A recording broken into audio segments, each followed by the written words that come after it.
picture I'm going to pass around is my graduation picture from 1968. All right.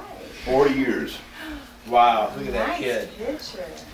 What happened? It's hard to believe that I got just this way in 40 years.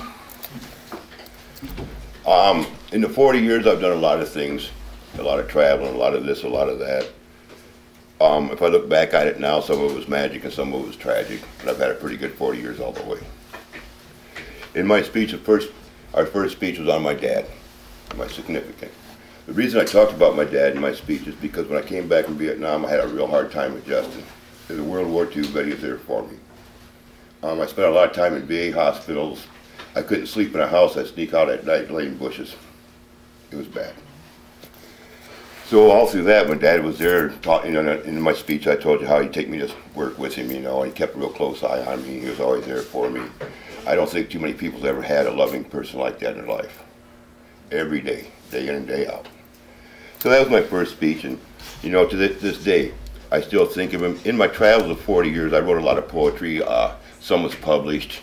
A poem I wrote for my dad over it all was, "Old man, I see the lines of time around your eyes, and your hair has been kissed with snow, and yet your smile still holds that kindness I learned to love so. Old man, you got more yesterdays than you do tomorrows, and your brows are hanging low, yet you have something young can't have. You grew wisdom as you grew old." I wrote that for my father. The second speech was the guitar. I played it since I was 5 years old. I've traveled around in this crazy life of the 40 years. I used to play on street corners for nickels and dimes. I loved it. Sometimes I'd make $40, $60 a day, buy my beer, a couple joints, I'm good for the next day. It brought me through the Haight-Ashbury district in the 70s in San Francisco. People like Janis Joplin, Chris Christopherson, they're all playing on the street corners with me. I've met them. Very, very hard times, good times, bad times, but it was all life. We have to learn somewhere, somehow. We have to know good and bad to know the difference. So the guitar has always been special to me, and as I tried to, in the speech, I tried to show you just a few basic chords, how you can learn to play the guitar by going online and getting those little dots like I showed you on the neck of the guitar. Start putting your fingers there and go from there to what you want to learn. And it's wide open, very easy. The third speech I had was on Lady Astor and Booker T. Washington. Two completely different people, and yet they had that bond. Booker T. Washington was a very simple man from the South, black man, ends up going to Princeton University.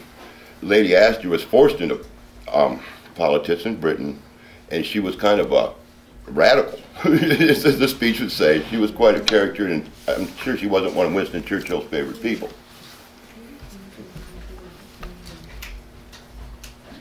The fourth speech is why you would hire me.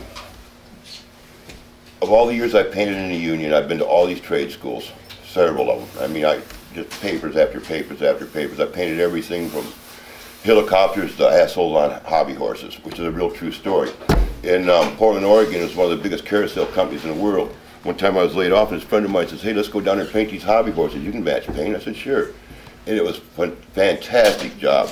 The carvings were made in the 1800s on these horses, all hand-carved master carvers, and they'd re-putty them and rebuild them, we'd sand them down, then I'd have to go in there and match all the paint and touch them up so they go back on the carousel rides. Some of the animals in there were worth over $1 million. Any animal on this guy's carousel rides you could buy a Mercedes for at the time. So I could paint anything from the hobby horses to helicopters. Speech 5 was given on a makeup speech on Phil's 11 o'clock class. You people weren't here. It was a speech critique where we each made up 3 speeches. I'm going to touch a little bit on that speech because I think the importance of it is worth it. The speech I spoke was alcohol awareness. Cassandra Miller Starks gave the speech. And what I'm going to be quoting from, there will be some quotes coming up, will be from the National Institute of Alcohol Abuse and Addiction pamphlet. 2 to 3% of college students will die this year in alcohol-related accidents. Although that number's small, it is alarming because it is on the uprise. A lot of it has to do with binge drinking, the partying, puking in the bushes, falling off the steps, off the balconies. Don't matter, you're dead. Alcohol's related. We have 13 million alcoholics in the United States. If you think about that, that's just what we know of. That's people that have been in trouble with courts, that's people that's been to drunk schools, wherever. Some way to keep a record of you. There's a lot more out there that we don't know about. If there's 13 million, just think of all the lives 13 million people touch. Uncles, fathers, brothers, husbands, wives, mom, you know, it touches everybody. Everybody in here knows an alcoholic. You know me. 4 points, Neeser. She brought up 4 points.